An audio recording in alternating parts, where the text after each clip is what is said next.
Okay, so good evening guys. Welcome to another sessions of Java Professional. तो आज actually हम लोग professional start करने वाले हैं. प्रोफेशनल में सबसे इम्पोर्टेंट पार्ट जो है that is object oriented programming that we are going to see today. Okay, that we are going to see today the object oriented programming. इसके मैंने नोट्स बना के रखे at the time of like academic CDAC में जब मैं था, तब जो मुझे नोट्स मिले थे मैंने उसी को डॉक्यूमेंट करके अपने ब्लॉग में रख दिया guys. So you can also take the reference from this. And interview में जितने भी मैक्सिमम क्वेश्चन पूछे जाते हैं उसके ऊपर वो यहाँ पर ही कवर हो जाएंगे आप. ठीक है. So we'll start with the first thing, that is object oriented programming का मेजर पिलर है एनकैप्सुलेशन. अब एनकैप्सुलेशन का मतलब क्या होता है गाइस? सी, जब भी आप कोई भी चीज बनाते हैं, ठीक, तो या तो आप एकदम डेप्थ में जाके उस चीज को बना सकते हैं. ओके. सेकंड थिंग ये है कि आपको ध्यान में भी रखना है कि जो भी उसका यूजर रहेगा, ठीक है, जो भी उस पर्टिकुलर चीज का यूजर रहेगा उसको ज्यादा चीजें पता ना चले उसके बारे में. ठीक है. क्यों? क्योंकि अगर आप कोई चीज कॉम्प्लेक्स बना दोगे तो आगे वाले पर्सन को बहुत डिफिकल्ट हो जाएगा कि उसको यूज कैसे करते हैं, उसको समझते कैसे है. राइट. आप चाहे कितना भी बड़ा मैनुअल बना ले उसके लिए, बट अगर वो चीज सिंपल नहीं रहेगी तो it would be very difficult. ठीक. तो इसको एनालॉजी से समझते हैं. इफ यू सी गाइस, जब भी कोई इंजीनियर, मैकेनिकल इंजीनियर, जब वो बाइक बनाता है या फिर कार बनाता है तो वो इन डेप्थ जाके उस चीज को बनाता है. राइट. एंड देन वो यूजर को क्या दे देता है? कुछ सिर्फ इंपॉर्टेंट सी चीजें जो कि उसमें रिक्वायर्ड है, कुछ इंपॉर्टेंट सी चीजें जो कि इसमें रिक्वायर्ड है, सिर्फ उतनी चीज वो यूजर को अवेलेबल करवा के देता है. ओके. कौन सी चीज अवेलेबल करवा के देता है? Let's say accelerator, brake, okay, clutch, okay, gear कैसे चेंज करना, बस इतनी चीजें वो अवेलेबल करवा के देता है. बाकी जितना भी काम है वो इंजीनियर करता है अपने लेवल पे. ऑन द अदर हैंड, ठीक है, ऑन द अदर हैंड यहाँ पर भी हम क्या करते हैं? सेम चीज यूज करते हैं गाइस प्रोग्रामिंग के अंदर. हम लोग यहाँ पर प्रोग्रामिंग के अंदर भी सेम चीज यूज करते हैं. कैसे? लेट से अगर आप कोई फंक्शन यूज कर रहे हैं, for example system dot out dot print L N. Okay. So you don't need to care about कि प्रिंट एल एन मेथड के अंदर कितने लाइन्स ऑफ कोड लिखे हैं और क्या होता है उन लाइन से. You don't need to worry about that thing. आप लोगों को सिर्फ किस चीज का केयर करना है गाइस? आप लोगों को सिर्फ इस चीज का केयर करना है कि मुझे पर्टिकुलरली अगर स्क्रीन पे कोई आउटपुट दिखाना है, so in that case I should be able to show the output, okay, on the screen. उसके लिए system dot out dot println use करना पड़ता है जावा के अंदर. इतना आपको पता होना चाहिए. राइट. बट कोई ना कोई तो ऐसा पर्सन होगा जिसने system dot out dot println function की डेफिनेशन कहीं ना कहीं लिखी होगी, जो कि स्ट्रिंग को रिसीव करता है और उसको सिस्टम में ओएस के जो भी ड्राइवर्स है उसका यूज करके स्क्रीन के ऊपर शो करता है. Right guys.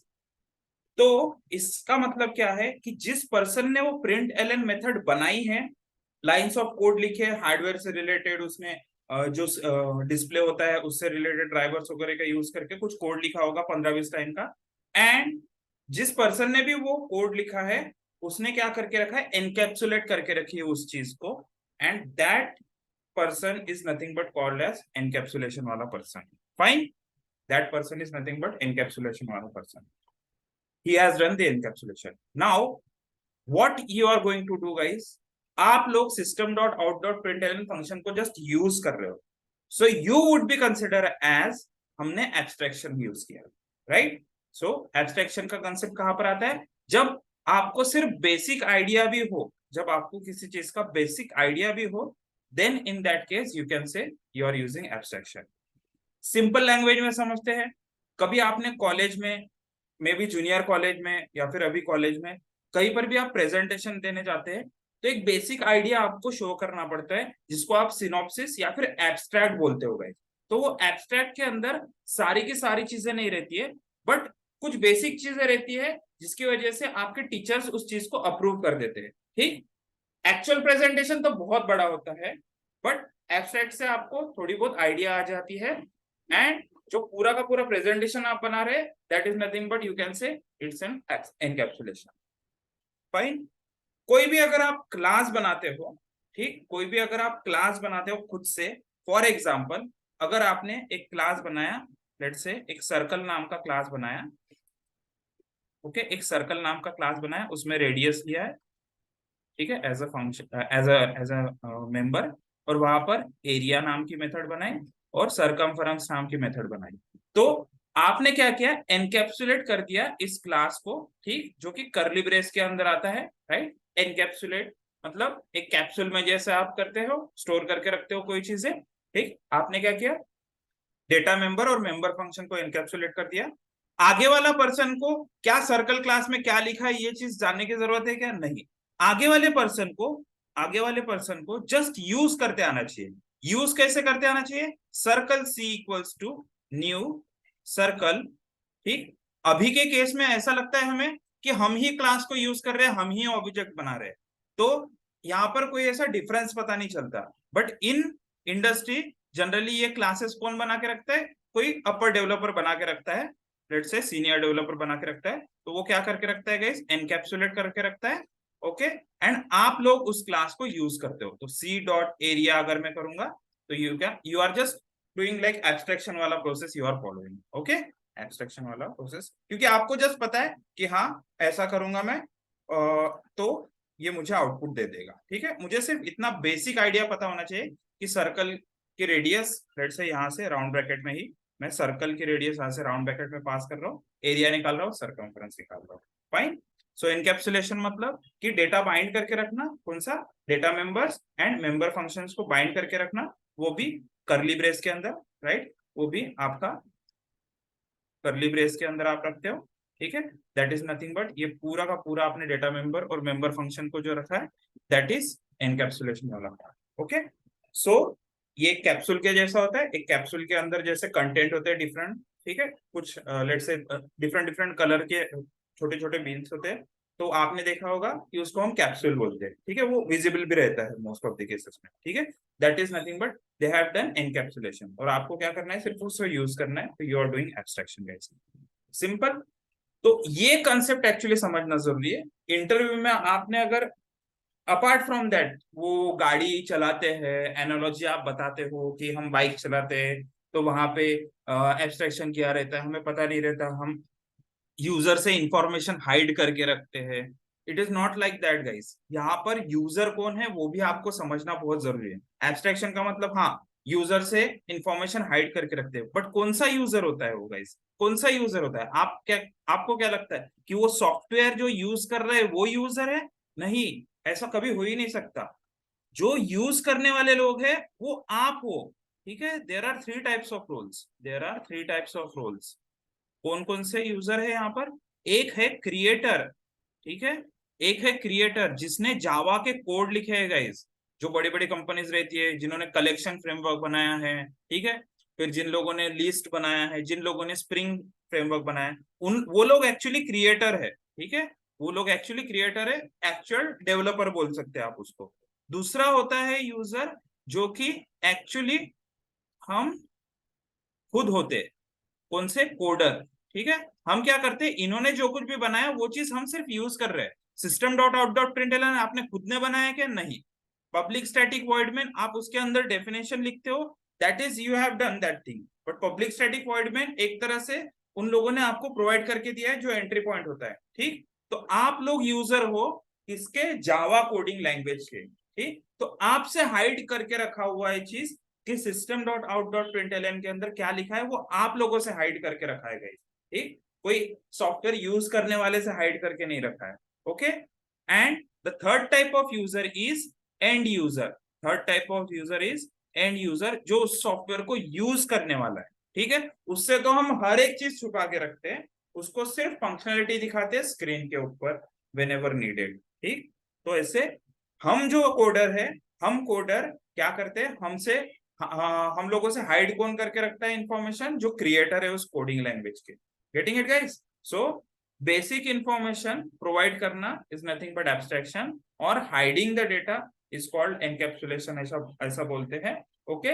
ये सारी डेफिनेशन तो वैसे देखेंगे, बट आप लोगों को यूजर तीन टाइप के होते हैं गाइस, इतना क्लियर है, please give me confirmation in the chat box, CLR, कि आपको यूजर तीन टाइप के होते हैं, और हम लोग एज अ जावा डेवलपर हम जावा को यूज कर रहे हैं, but actually Java coding language किसी और ने बनाई है, ठीक है। तो जावा के कोडर्स है, जावा के एक्चुअल डेवलपर जो है, जो प्रिंटलन फंक्शन बनाया है किसी ने, वो लोगों ने हमसे वो इंफॉर्मेशन हाइड करके रखी है कि उस डेफिनेशन के अंदर क्या लिखा है गाइस। ओके, तो वहां पर भी एनकैप्सुलेशन एंड एब्स्ट्रैक्शन हो रहा है गाइस। ओके, अब हम क्या करेंगे, हम भी ऐसे कुछ फंक्शंस लिखेंगे, क्लासेस बनाएंगे, एंड क्या करेंगे, वो बहुत कॉम्प्लेक्स क्लासेस भी हो सकते हैं, right. For example stock exchange के केस में ये अपना जो एनएससी बीएससी के लिए अगर आप सॉफ्टवेयर बना रहे हो, तो क्या हो सकता है कि आप बहुत ही कॉम्प्लेक्स सॉफ्टवेयर बना के, क्लासेस बना के किसी एक थर्ड पार्टी को दे सकते हो।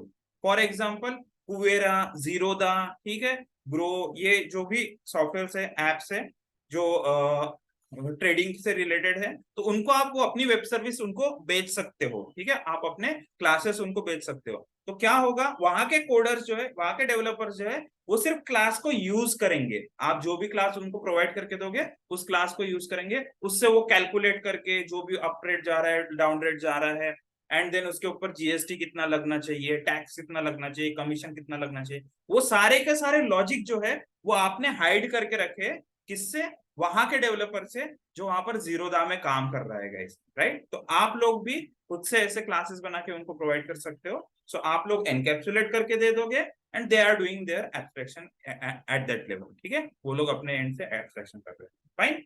अब जब आप इंटरव्यू के लिए जाओगे, तो ये दो तीन चीजें एक्स्ट्रा एक्सपेक्ट की जाती है गाइस। अगर इतना आपने हाँ, बेसिक चीजें तो सभी लोग बता देंगे कि हाँ एब्स्ट्रैक्शन कैसे इंप्लीमेंट किया जाता है एब्स्ट्रैक्ट क्लास से, हाँ एनकैप्सुलेशन कैसे करते हैं, हम क्लास बना के एनकैप्सुलेशन करते हैं, पॉलीमॉर्फिज्म कैसे करते हैं, बट ये सारी चीजें आप रियल टाइम एग्जांपल के साथ अगर बताओगे तो that would be very very useful guys. Just a second.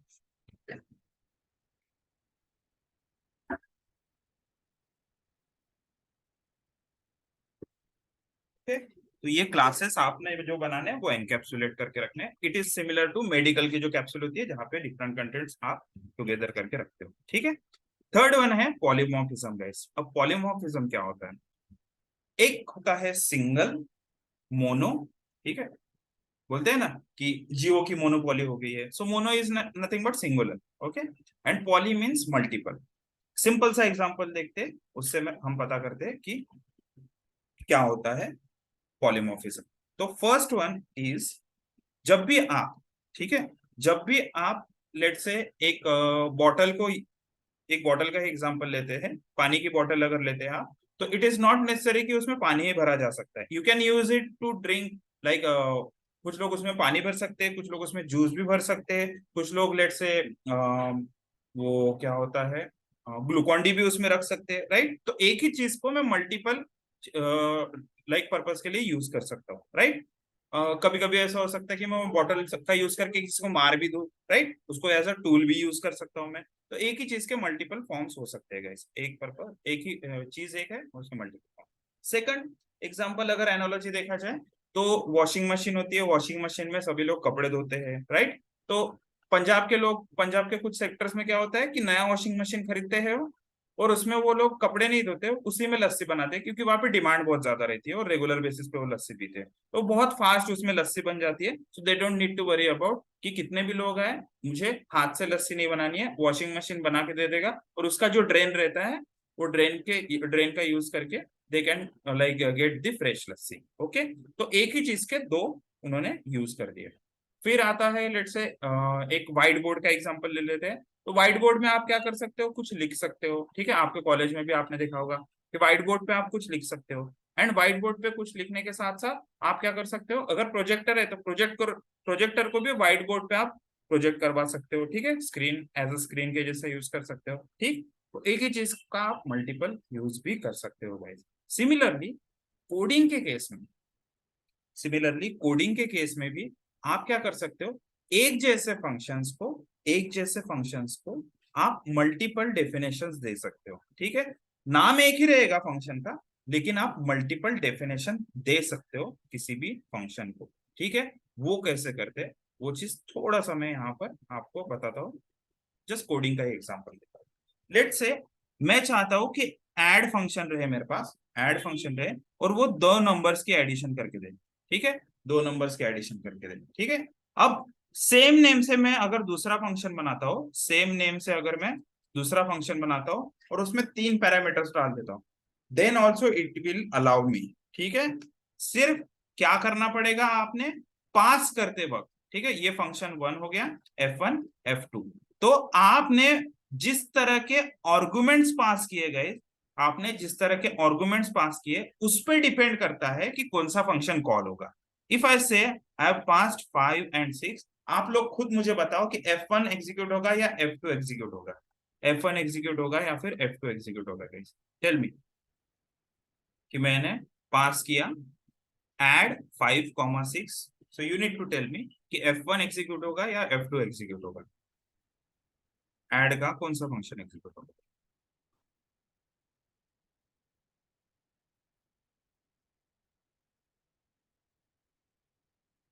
Add का कौन सा फंक्शन एग्जीक्यूट होगा? कितने आर्गुमेंट्स वाला फंक्शन एग्जीक्यूट होगा? 2 आर्गुमेंट्स वाला या फिर 3 आर्गुमेंट्स वाला?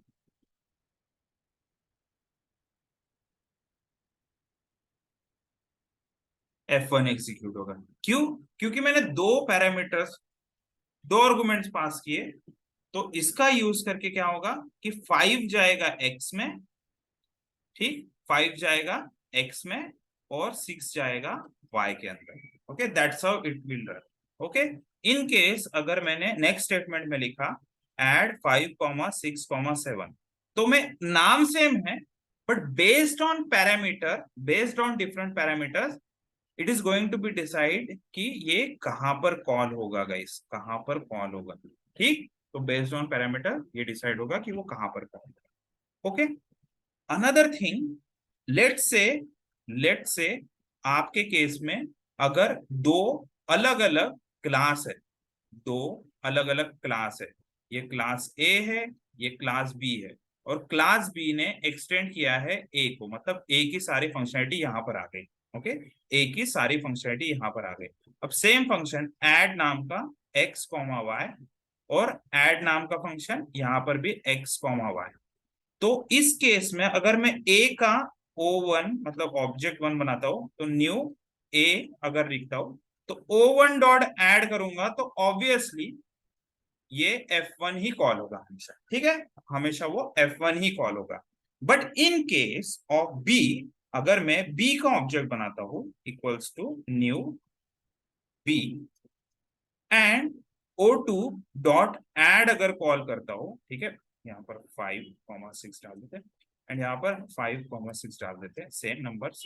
तो O2 डॉट ऐड करने पर ऑब्वियसली ये पहले चेक करेगा कि ये फंक्शन मेरे खुद के पास अवेलेबल है या नहीं है, ये फंक्शन मेरे पास खुद के पास अवेलेबल है या नहीं है। तो वो चेक करता है कि ऐड 2 पैरामीटर्स के साथ ऐड फंक्शन उसके पास अवेलेबल है, तो ऑब्वियसली ये F2 को ही कॉल करेगा, ये F2 को ही कॉल करेगा। इन केस यहाँ पर कोई भी फंक्शन अवेलेबल नहीं है, इन केस यहाँ पर कोई भी ऐड नाम का फंक्शन अवेलेबल नहीं है, तो because it extended the functionality of a, इसलिए ये क्या करेगा, खुद में तो देखेगा, खुद में अवेलेबल नहीं है, तो वो पेरेंट में जाके देखेगा कि वहां अवेलेबल है, तो उस केस में वो F1 कॉल करेगा गाइस। ठीक, ये प्रैक्टिकली हम देखेंगे बहुत अच्छे से, बट आपको सिर्फ कंसेप्ट समझना है कि अगर दो मेथड के, एक से ज्यादा मेथड के सेम नेम रहे, एक से ज्यादा मेथड के सेम नेम रहे, in that case it is nothing but we are implementing polymorphism over there. ठीक, सिर्फ मेथड्स के साथ ही इसका आपको कंसेप्ट याद रखना है। क्लास का साथ जो रिलेशन है वो क्लास के साथ देखेंगे, इनहेरिटेंस के साथ। बट यहाँ पर हमें समझना है कि पॉलीमॉर्फिज्म मेथड्स के ऊपर होता है, या तो मेथड सेम क्लास में हो सकती है या मेथड मल्टीपल क्लास में हो सकती है। ठीक है गाइस, सेम क्लास में है तो उसको हम क्या बोलेंगे, मेथड ओवरलोडिंग बोलेंगे, और डिफरेंट क्लास में है तो उसको मेथड ओवरराइडिंग बोलेंगे। तो ओवरलोडिंग और ओवरराइडिंग का कंसेप्ट अलग से समझते हैं, बट आपको इतना क्लियर हो जाना चाहिए कि दो मेथड के नाम सेम है तो that is nothing but polymorphism. Okay, the next thing is guys, the next thing is inheritance. अब ये इनहेरिटेंस क्या होती है? सो इनहेरिटेंस को समझना थोड़ा सा हम लोग एनालॉजी से ट्राई करते हैं समझने के लिए। What we do, generally what we do, हम लोगों के एंसेस्टर से हमें कुछ ना कुछ मिला है गाइस, विरासत में बोलते हो, जेनेटिकली बोलते हो, ठीक, हेरिडिटरी भी बोलते हो। ठीक है, हेरिडिटरी डिसऑर्डर है ऐसा बोलते हो। That hereditary is nothing but inheritance. मतलब एक पर्सन से अगर दूसरे पर्सन में, ठीक, एक पर्सन से दूसरे पर्सन में कुछ फीचर्स आ रहे हैं, मतलब ये पर्सन किससे फीचर्स लेता है गाइस, आपने ये एरो देखा होगा इस तरह का, ये पर्सन फीचर लेता है अपने पेरेंट से, ठीक है, पेरेंट से ये फीचर लेता है, ये चाइल्ड अपने पेरेंट से फीचर्स लेता है, तो क्या क्या क्या कहते हैं हम इसको, इनहेरिटेंस कहते हैं, ठीक है, इनहेरिटेंस कहते हैं इस चीज को। ओके, कोई भी फीचर्स हो सकते हैं, ठीक, लेट्स से इसके पापा अगर सिंगर है अच्छे, तो ये अच्छा सिंगर बन सकता है, इसके पास कुछ ना कुछ क्वालिटी रहेगी। ये अगर क्रिकेटर है तो ये शायद क्रिकेटर अच्छा बन सकता है। ये इसके पापा अगर एक्टर अच्छे हैं तो ये भी अच्छा एक्टर बन सकता है, ठीक।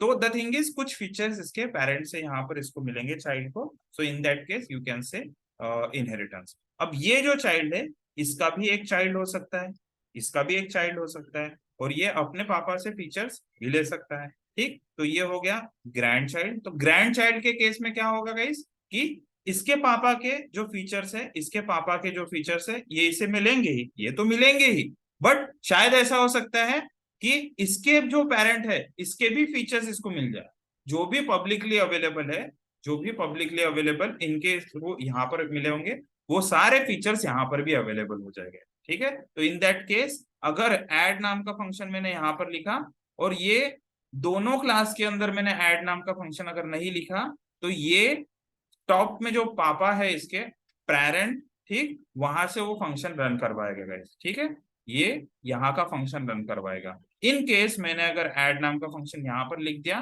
तो ऑब्वियसली अगर मैं इसका नाम देते हैं सी, लेट्स से ग्रैंड चाइल्ड ही देते हैं, ग्रैंड चाइल्ड का अगर मैंने ऑब्जेक्ट बनाया, ठीक, object equals to new grand child, okay, तो उस केस में क्या होगा गाइस, ओबीजे ओबीजे डॉट अगर मैं ऐड कॉल करता हूं, तो इस केस में अभी वो चाइल्ड का ऐड फंक्शन कॉल करेगा। अगर चाइल्ड का ऐड फंक्शन मैंने नहीं बनाया तो उस केस में क्या करेगा, ये ग्रैंड पेरेंट जो है उसका उसका ऐड फंक्शन कॉल करेगा गाइस, दैट इज सिंपल, ठीक है। तो कोई भी जर्नी, कोई भी जर्नी जब जनरलाइजेशन से जब जनरलाइजेशन से स्पेशलाइजेशन की तरफ जाती है, ठीक है, स्पेसिफिक स्पेशलाइजेशन की तरफ जाती है, तो उस केस में हम क्या बोल सकते हैं, उस केस में हम बोल सकते हैं कि वहां पर इनहेरिटेंस हो रहा है, ठीक, वहां पर इनहेरिटेंस हो रहा है। कोई भी ऐसी जर्नी जो जनरलाइजेशन से स्पेशलाइजेशन में जाती है, उस जर्नी को हम क्या बोल सकते हैं गाइस, इनहेरिटेंस बोल सकते हैं। फाइन। प्रैक्टिकली देखा जाए तो हम कैसे बनाते हैं यहाँ पर इंडस्ट्री में क्लासेस, हम क्या करते हैं, एक पर्सन नाम का क्लास बना देते हैं, एक पर्सन नाम का क्लास बना देते हैं, एंड उसमें कुछ बेसिक चीजें रखते हैं, ठीक है, for example name, age, city, and उसका मोबाइल नंबर, तो ये चार चीजें हमने कॉमन जो है वो हमने उस पर्सन नाम के क्लास के अंदर रख दी है। अब इससे क्या करते हैं हम, इससे एक चाइल्ड बनाते हैं, लेट से एम्प्लॉय, एम्प्लॉय नाम का चाइल्ड बनाते हैं।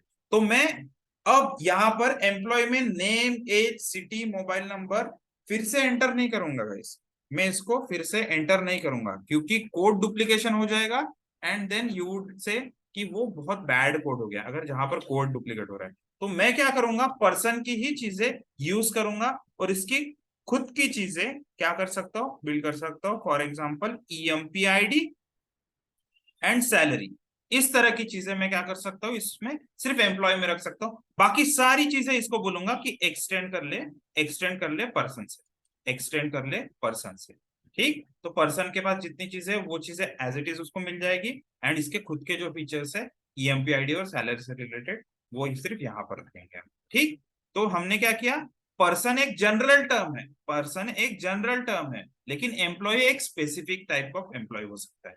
सिमिलरली मैं यहाँ पे क्या करूंगा, पर्सन से एक स्टूडेंट नाम का क्लास बनाऊंगा, ठीक है, पर्सन से एक स्टूडेंट नाम का क्लास बनाऊंगा। सो इन दैट केस मैं स्टूडेंट के अंदर क्या कर सकता हूँ, रोल नंबर ऐसी एक फील्ड रख सकता हूँ, एंड मार्क्स, ठीक है, मार्क्स ऐसे एक फील्ड रख सकता हूँ। तो स्टूडेंट के जब भी ऑब्जेक्ट बनाएंगे हम, तो ये दो चीजें तो यहाँ पर स्टूडेंट से ही मिलेगी, लेकिन मैं पेरेंट से जो इंपॉर्टेंट चीजें वो सारी की सारी चीजें पेरेंट से रीयूज कर सकता हूँ, रीयूज कर सकता हूँ। तो ये क्या करेगा, स्टूडेंट एक्सटेंड करेगा पर्सन नाम के क्लास को, मतलब उसकी फंक्शनलिटी को एक्सटेंड करेगा एंड जब भी ये लुकअप करता है तो नेम, एज, सिटी, मोबाइल ये पेरेंट से मिल जाएगा इसको, और इसके खुद के जो फीचर्स है रोल नंबर और मार्क्स ये उसके खुद के रहेंगे गाइस। फाइन। तो इस तरह से हम क्या कर सकते हैं, इनहेरिटेंस बना सकते हैं। हाँ, अब ये ऐसा हो सकता है, अब ऐसा हो सकता है कि आगे चल के और स्पेशलाइजेशन करना है, कि एम्प्लॉय तो लिख दिया, फिर मैं एम्प्लॉय से और एक क्लास बना सकता हूँ, लेट से आईटी एम्प्लॉय। ठीक, तो आईटी एम्प्लॉय का कुछ अलग चीजें हो सकता है। ठीक, यहाँ पर मैं मैकेनिकल का एम्प्लॉय, ओके। सिमिलरली स्टूडेंट के अंदर साइंस का स्टूडेंट के लिए अलग से रख सकता हो, जहां पर आप सब्जेक्ट के नाम भी दे सकते हो, राइट। फिर बाद में एक कॉमर्स का स्टूडेंट का अलग से क्लास बना सकता हूँ। तो कैसे ये जर्नी जो है ये जनरलाइजेशन से ये स्पेशलाइजेशन की तरफ जाती है गाइस। आईटी में भी मैं ऐसा बोल सकता हूँ कि आईटी में डेटा साइंस वाला एम्प्लॉय है या नहीं, तो और ज्यादा ये लेवल तक जाते रहते, स्पेशलाइजेशन तक होते जाती है गाइस। और इसी जर्नी को हम क्या कहते हैं, इसी जर्नी को हम बोलते हैं इनहेरिटेंस गाइस, इसी जर्नी को हम इनहेरिटेंस कहते हैं। ठीक है, चलो। तो ये चार पिलर्स आपको सबसे ज्यादा क्वेश्चंस पूछे जाने वाले इंटरव्यू में, एंड इन्हीं चार क्वेश्चंस को आपने रट के जाना है। प्रैक्टिकली अगर करके जाओगे तो बहुत अच्छे से एक्सप्लेन भी कर पाओगे। प्रैक्टिकल तो हम नेक्स्ट सेशन में देखने ही वाले हैं वैसे। आज सिर्फ मोस्ट ऑफ द केसेस, मतलब मोस्ट ऑफ द पार्ट हमारा थ्योरी पर ही रहने वाला है। ठीक, अब मेजर पिलर्स के अलावा इन केस अगर आपका इंटरव्यूअर के साथ बहुत अच्छा जम गया, ठीक, लेट से आपका इंटरव्यू बहुत अच्छा जा रहा है, तो आपको चांस भी मिलेगा कि आप माइनर पिलर्स भी वहां पर एक्सप्लेन कर पाओ। और माइनर पिलर्स में जो है तीन इंपॉर्टेंट माइनर पिलर्स आते हैं, उसके बारे में मैं आपको बताता हूँ। What are those three minor pillars? First one is typing, first one is typing. अब टाइपिंग क्या होता है गाइज? टाइपिंग मतलब वो टाइप करने वाला टाइपिंग नहीं है, डब्ल्यू वर्ड्स पर मिनट वाला। यहाँ पर टाइपिंग का मतलब है स्टैटिक टाइपिंग हो सकता है, स्टैटिक टाइपिंग हो सकता है, या फिर डायनेमिक टाइपिंग हो सकता है। तो स्टैटिक टाइपिंग क्या होता है? अगर आप सिंगल क्लास में अगर आप ये मेथड लिख रहे हो, ऐड और उसके पैरामीटर्स डिफरेंट रख रहे हो, ठीक है, उसके पैरामीटर्स डिफरेंट रख रहे हो, तो ये कंपाइल टाइम पे ही मैं बता सकता हूँ कोड को देखकर कि कौन सा फंक्शन कॉल हो रहा है। इसीलिए इसको क्या कहेंगे गाइस? इसको स्टैटिक टाइपिंग कहते हैं।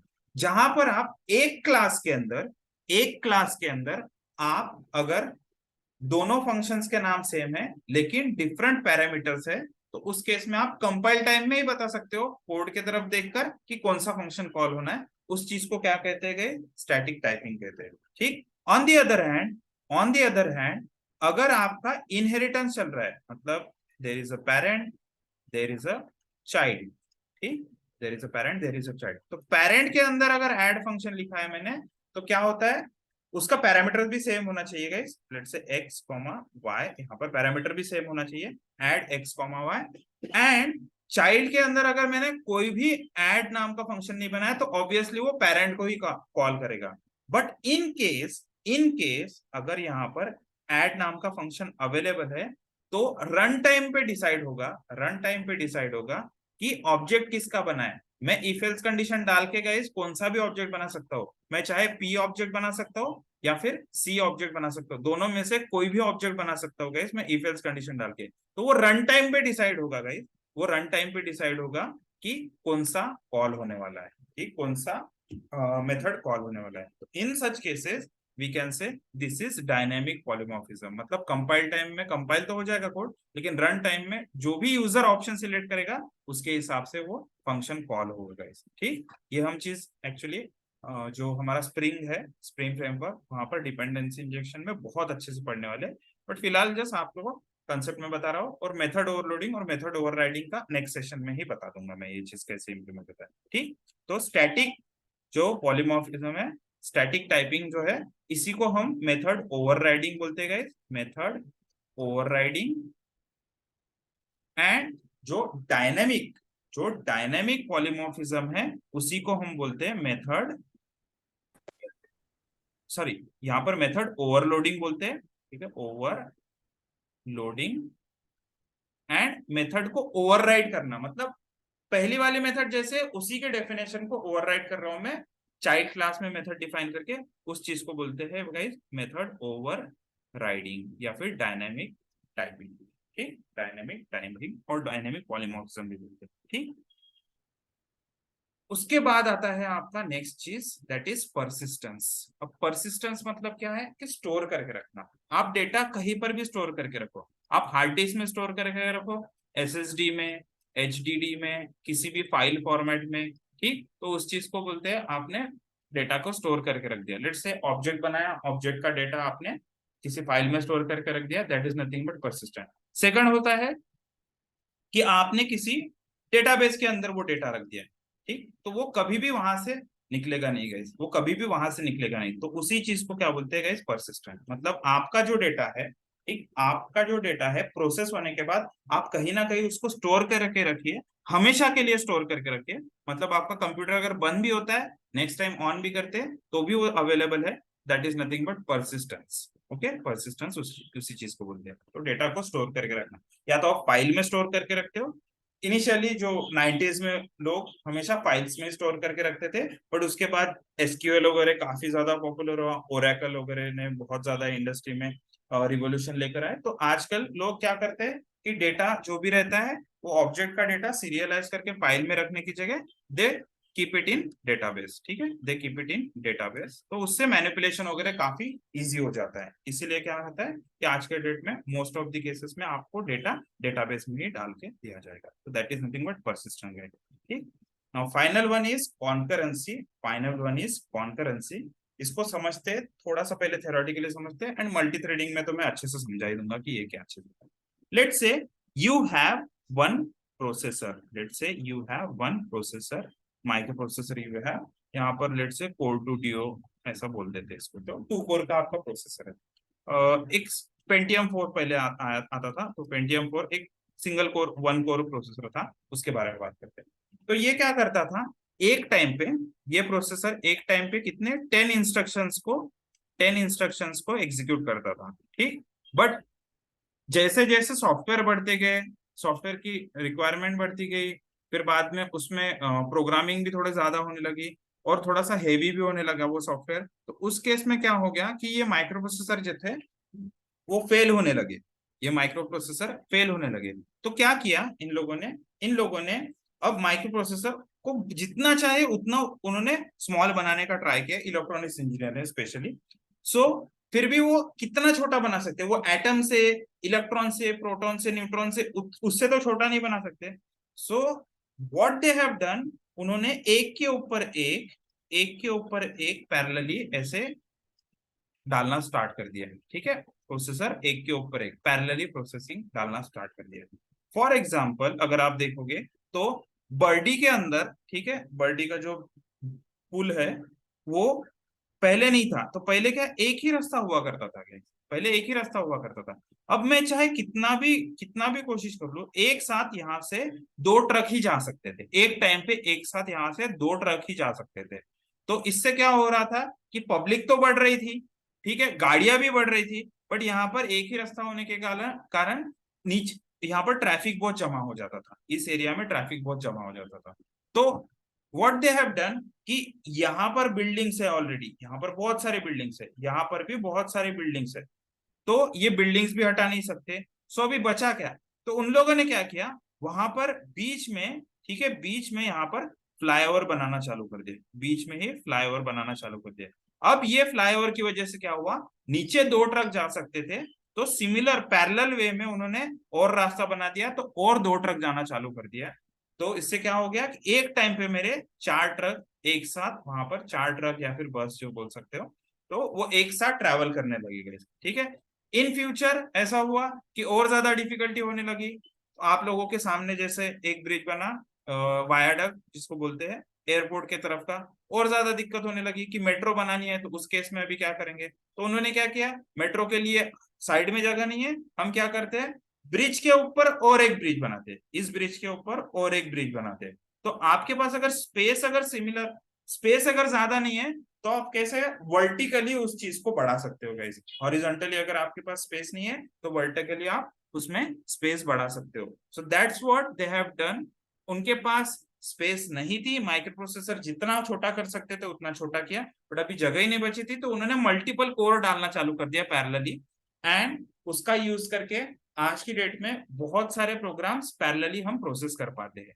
आप ये चीज रेलवे काउंटर के केस में भी देख सकते हो कि अगर रेलवे में लेट से 100 पैसेंजर्स आए एक साथ टिकट निकालने के लिए, और वहां पर एक ही रेलवे काउंटर अवेलेबल है, ठीक, जहां पर टिकट निकाल सकते हैं, एक ही काउंटर अवेलेबल है, और एक पर्सन वहां पर बैठा है, और वो पर्सन 1 घंटे में सिर्फ 10 टिकट निकाल सकता है, 1 घंटे में सिर्फ 10 टिकट निकाल सकता है, 6 मिनट पर पर्सन पर पैसेंजर। तो आप लोग देख सकते हो कि वो 1 घंटे में अगर 10 टिकट निकालता है तो उसको पूरा 10 घंटे लगेंगे सारे 100 टिकट्स निकालने के लिए, 100 पैसेंजर्स के। But on the other hand अब क्या कर सकते हैं कि मेरे पास स्पेस तो बहुत है, तो मैंने क्या कर दिया, 9 और काउंटर्स ओपन कर दिए। तो आप लोग मुझे बताओ गाइस, जो काम 10 घंटे में हो सकता था, 9 काउंटर मैंने और ओपन कर दिए, तो वो सेम काम कितने घंटे में होगा अभी? ठीक, 100 पैसेंजर्स आए हैं टिकट निकालने के लिए, और एक काउंटर में एक पर्सन 1 घंटा लेता है 10 टिकट को निकालने के लिए, तो अभी 100 टिकट निकालने के लिए कितना टाइम लगेगा अगर 10 काउंटर है तो? Can anybody try? 10 काउंटर है और अभी पैसेंजर 100 है और उनको टिकट निकालनी है, तो कितना टाइम में हो जाएगा? पहले एक ही टिकट काउंटर था और वो एक ही पर्सन 10 घंटे ले रहा था, अब कितना टाइम लेगा? Can anybody try? 1 hour, exactly guys. तो 1 आवर, देखो कितना टाइम सेव हो जाता है ऐसे। तो सिमिलरली आप लोग अगर सिस्टम में भी देखोगे तो सिस्टम में भी सेम चीज हो रही है। सिस्टम में क्या हो रहा है, सेम चीज हो रही है। वहां पर क्या हो रहा है, अगर आपका जो प्रोसेसर है वो 2 raise to the power let say 32 core का प्रोसेसर है, ओके। तो 2 raise to the power generally 33 वाला ऐसा प्रोसेसर नहीं आता, क्या आता है, 2 रेस टू द पावर 64 आ जाता है। तो 2 रेस टू द पावर 32 अगर 100 काम करता है, तो 2 रेस टू द पावर 64 कितना काम करेगा गाइस? ये 100 इंस्ट्रक्शन सॉल्व करता है, तो ये कितने इंस्ट्रक्शन सॉल्व करेगा guys? 2 raise to the power 32 100 instruction solve करता है, तो ये 2 रेस टू द पावर 64 कितने इंस्ट्रक्शन सॉल्व करेगा?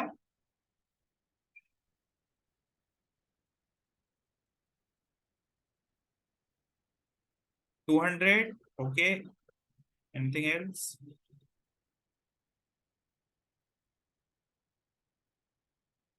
तो देखो प्रियांत, एक चीज समझो, एक चीज समझो, मैं अगर 2 रेस टू द पावर 1 बोलता हूँ, 2 रेस टू द पावर 2 बोलता हूँ, 2 रेस टू द पावर 3 बोलता हूँ, 2 रेस टू द पावर 4 बोलता हूँ, ठीक। तो देखो, मैं 1 अगर बोल रहा हूँ तो इसकी पावर डबल नहीं है। 2 रेस टू द पावर 2 मतलब बहुत ज्यादा है, बहुत ज्यादा है। देख सकते हो आप यहाँ पर, मैं 1 से 2 तक जाता हूँ तो यहाँ पर 2 और यहाँ पर 4 हो जाएगा, ठीक। तो ऐसा करके 1 से अगर मैं 4 तक जाता हूँ, 2 रेस टू द पावर 3 8, ठीक है। यहाँ पर 2 का ट्रिपल नहीं हुआ, ये 2 का ट्रिपल नहीं हुआ guys.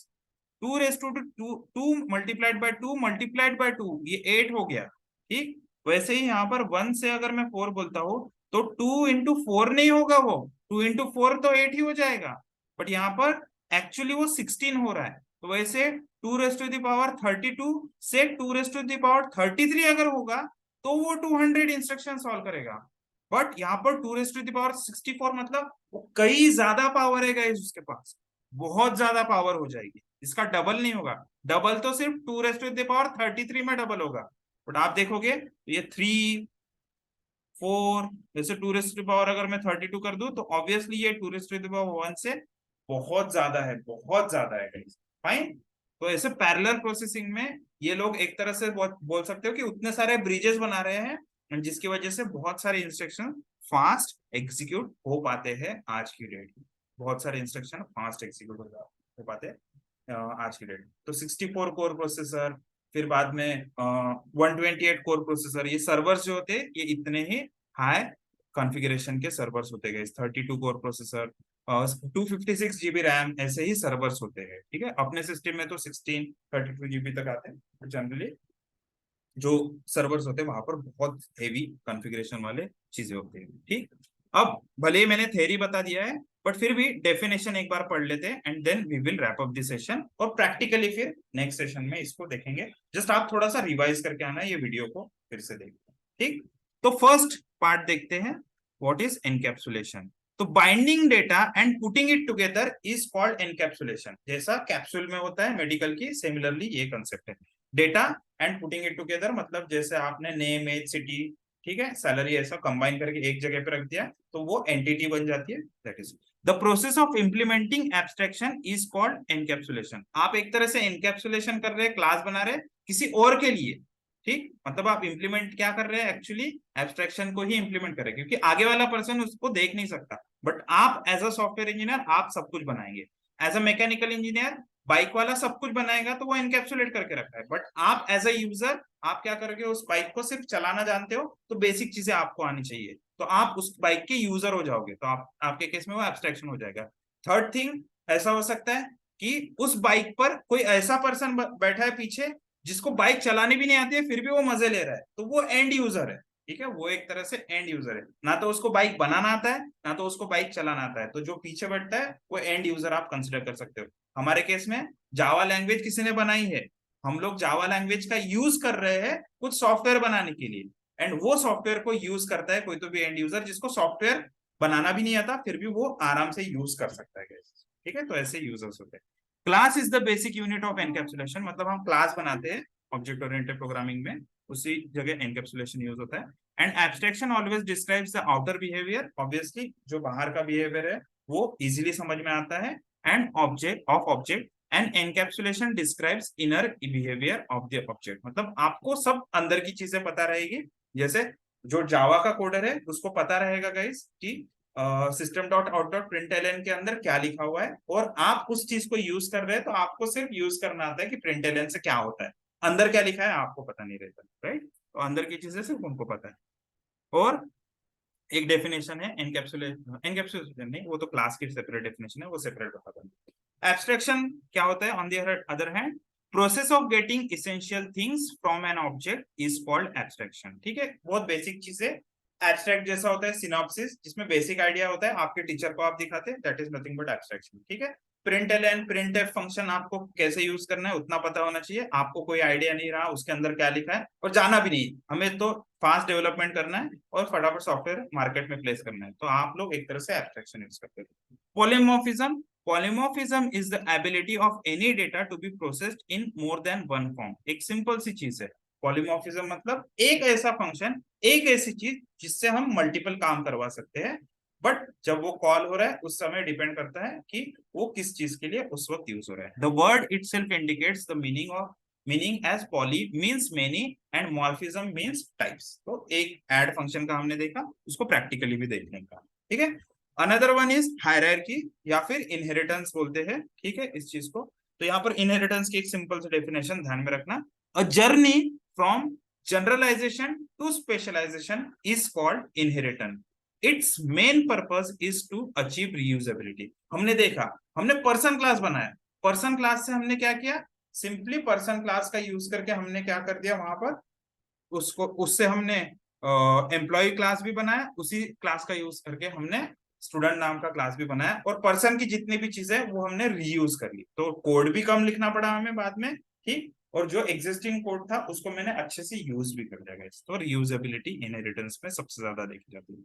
Three minor pillars of hopes, यहाँ पर सबसे पहला है टाइपिंग, तो one interface having many behaviours is called polymorphism, board can be used for writing और स्क्रीन प्रोजेक्शन, यूएसबी पोर्ट्स जो आपके लैपटॉप या कंप्यूटर में होते हैं, USB ports can be used for a webcam और हेडफोन और माउस, ठीक है, डिफरेंट पर्पस के लिए। एंड दो तरह के टाइपिंग या पॉलीमॉर्फिज्म होते हैं guys, compile time polymorphism and run time polymorphism. So compile time polymorphism मतलब when the function gets called, ठीक है, कोडिंग के लैंग्वेज में, when the function gets called at compile time, आपको कंपाइल टाइम में ही पता चल जाता है कि कौन सा फंक्शन कॉल होने वाला है, is called as compile time polymorphism, also called as static binding और स्टैटिक पॉलीमॉर्फिज्म। अर्ली बाइंडिंग भी बोलते हैं इसको, इसको वीक बाइंडिंग भी बोलते हैं क्योंकि ऑब्वियसली ये कंपाइल टाइम में पता चल जाता है, एंड फॉल्स पॉलीमॉर्फिज्म भी बोलते हैं, ठीक है, this are nothing but the same word, okay. आपको सिर्फ एक वर्ड भी याद रखा तो भी चलेगा, स्टैटिक पॉलीमॉर्फिज्म भी बोला तो भी चलेगा। Run time polymorphism on the other hand, ये क्या होता है, डायनेमिक पॉलीमॉर्फिज्म होता है। When a call to a function gets resolved at run time, आपको नहीं पता कि कौन सा फंक्शन कॉल होने वाला है, क्योंकि सभी फंक्शंस के डेटा टाइप्स भी सेम है, पैरामीटर्स भी सेम है, नंबर ऑफ पैरामीटर्स भी सेम है और उनका डेटा टाइप भी सेम है, तो आपको नहीं पता कि क्या होने वाला है। ठीक है, तो वैसे केस में हम उसको क्या बोलते हैं, run time polymorphism, and it is also called as dynamic binding, dynamic polymorphism, strong typing और ट्रू पॉलीमॉर्फिज्म भी इसको बोलते हैं। ठीक, तो compile time polymorphism can be achieved by operator overloading और फंक्शन ओवरलोडिंग। आप लोगों ने देखा अभी मेथड ओवरलोडिंग हमने किया। एक ही क्लास के अंदर आप क्या कर सकते हो, दो ऐड फंक्शन बना सकते हो, लेकिन दोनों के पैरामीटर्स डिफरेंट रखना, एक में 2 रखना, एक में 3 रखना। तो उस केस में हम क्या बोल सकते हैं, वहां पर कंपाइल टाइम पॉलीमॉर्फिज्म हो रहा है, क्योंकि मेथड ओवरलोडिंग हो रही है वहां पर। Run time polymorphism can be achieved bye function overriding, but function overriding कब होगा गाइस, जब इनहेरिटेंस आता है। अगर इनहेरिटेंस है तो आप दो क्लास बना सकते हो और दोनों क्लास में सेम नाम की मेथड रख सकते हो with same number of parameters and same data type of parameter, तब जाके उस चीज को बोलते हैं हम, क्या बोलेंगे गाइस, रन टाइम पॉलीमॉर्फिज्म या फिर function overriding. Okay, now the next thing is persistence. Persistence मतलब it refers to saving data usually to disk for future access. आपने प्रोसेस तो कर लिया, जावा का यूज करके डेटा को प्रोसेस कर लिया, एम्प्लॉयज का डेटा है, यूजर्स का, स्टूडेंट्स का, लेकिन उस प्रोसेस डेटा को मुझे कहीं स्टोर करके रखना है, तो उस चीज को क्या बोलेंगे guys, persistence. And the final one is concurrency. The final one is concurrency. तो concurrency refers to the potentially parallel execution of parts of a computation in a concurrent computation. The components of the program may be executed sequentially or they may be executed in parallel form. ठीक है, in Java concurrency is achieved by implementing multi-threading। मतलब आप क्या कर सकते हो, आपके system में, जैसा आपने एनालॉजी देखा रेलवे स्टेशन का मल्टीपल काउंटर्स के साथ, सिमिलरली आपके सिस्टम में अगर मल्टीपल प्रोसेसर है या फिर मल्टी कोर प्रोसेसर है, तो आप उसका फायदा उठा सकते हो। आप क्या कर सकते हो, मल्टी थ्रेडिंग का कोड लिख सकते हो, और let's say you have 10 functions, तो 10 फंक्शंस के 10 थ्रेड्स बना के उसको एक साथ एग्जीक्यूट करवा सकते हो। अगर वो नॉर्मल आपने फंक्शंस कॉल किए, तो नॉर्मली अगर कॉल किए तो ऑब्वियसली एक फंक्शन को 10 मिनट लगते हैं, तो 10 फंक्शन को 100 मिनट लग जाएंगे एग्जीक्यूट होने के लिए। बट अगर आपने 10 कोर प्रोसेसर है आपके पास, 10 कोर या फिर 10 पैरेलल प्रोसेसर है आपके पास एक ही कंप्यूटर के अंदर, तो आप 10 के 10 थ्रेड्स बना के उसको एग्जीक्यूट कर सकते हो। तो जो 100 मिनट का टाइम है वो कन्वर्ट होके आपका 10 मिनट में कन्वर्ट हो जाएगा, और 10 मिनट में सारे के सारे प्रोसेसेस हो सकते हैं। प्रैक्टिकल एग्जांपल बताता हूँ। Let's say you have something जिसमें कि 10 आपको एक्सेल शीट दी हुई है, आपको बोला गया है कि ये एक्सेल शीट को एग्जीक्यूट करना है, पार्स करना है, प्रोसेस करना है और डेटाबेस में डालना है। तो 10 एक्सेल शीट को एक एक्सेल शीट को प्रोसेस करने के लिए 1 घंटा लगता है गाइस। 1 घंटा लगता है एक एक्सेल शीट को प्रोसेस करने के लिए और डेटाबेस में डालने के लिए। तो आप क्या करोगे, आप वैसे 10 थ्रेड्स बना दोगे। ठीक है, 10 थ्रेड्स बना दोगे, एंड 10 के 10 थ्रेड क्या करेंगे, 10 पैरेलली रन होना स्टार्ट कर देगा। और जहां पर एक जो एक्सेल शीट है उसको प्रोसेस करने के लिए 1 घंटा लगता था, 10 को करने के लिए 10 घंटे लगते थे अगर नॉर्मल कोडिंग होती थी तो। बट आपने मल्टी थ्रेडिंग यूज किया तो आप 10 कोर एक साथ यूज कर पा रहे हो। Now what you are doing कि 10 के 10 डेटाबेस के अंदर प्रोसेस होके आपके एक्सेल शीट का डेटा प्रोसेस होके स्टोर होते जा रहा है। मतलब आपने सारा का सारा काम 100 मिनट्स की जगह 10 मिनट्स में कन्वर्ट कर दिया बाय यूजिंग कॉन्करेंसी और यू कैन से मल्टी थ्रेडिंग। ठीक है, तो इतनी चीजें है गाइस। इस वीडियो को आप बार बार देखना, इंटरव्यू के टाइम पे भी 1-2 बार देख लेना, आपका रिवाइज हो जाएगा। प्रैक्टिकली तो हम ये सारी चीजें करेंगे ही, तब आपका और ज्यादा क्लियर हो जाएगा। एंड जैसे ही आपका ये प्रैक्टिकली ये सारी चीजें हो जाएगी, तब आप जाके बोल सकते हो guys that I know core Java. ठीक है, दैट टाइम यू कैन से I know core Java. And इतनी ही चीजें फिर आपको इन फ्यूचर इंप्लीमेंट करनी है सभी सॉफ्टवेयर के अंदर।